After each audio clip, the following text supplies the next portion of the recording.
Are cell phones risky? Cell phones are everywhere. There are over 6 billion cell phone subscriptions worldwide, nearly one for every man, woman and child on the planet, and many people claim they can no longer live without them. But are they safe? Is it possible that something so near and dear to us could be risky? And if so, what kind of risk would it be? For starters, most cell phones these days use lithium-ion batteries which, as a previous Risk Bytes explored, can present a fire risk if you abuse them. But so long as you don't treat your phone like a racquetball, you're probably okay. Then there's the non-ionizing radiation. Like other wireless electronic appliances, cell phones use high-frequency radio waves to do their thing. These radio waves allow the phone to communicate with satellites, computers and other phones, which in turn allow us to communicate with each other.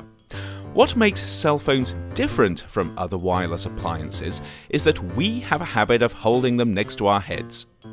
So it's perhaps not surprising that researchers have asked if there's any risk associated with extended exposure to cell phone radiation. To put it bluntly, they want to know, can cell phones give you brain cancer?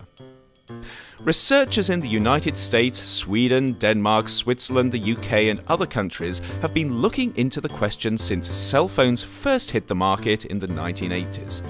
For years they have tracked cases of phone usage and brain cancer across time and geography.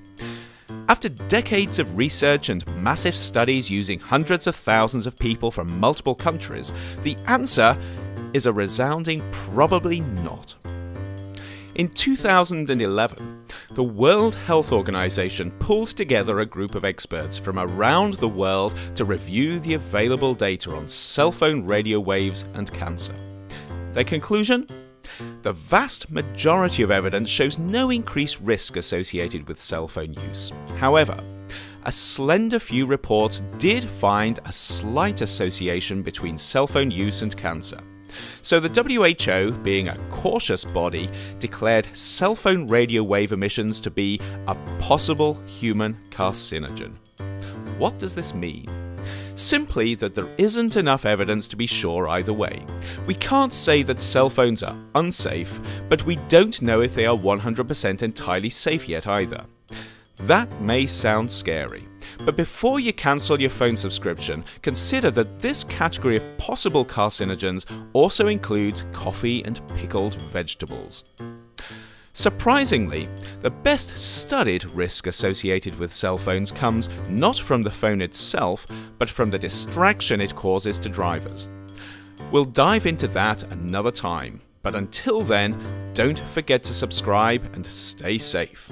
And whatever you do, don't watch Risk Bytes while driving.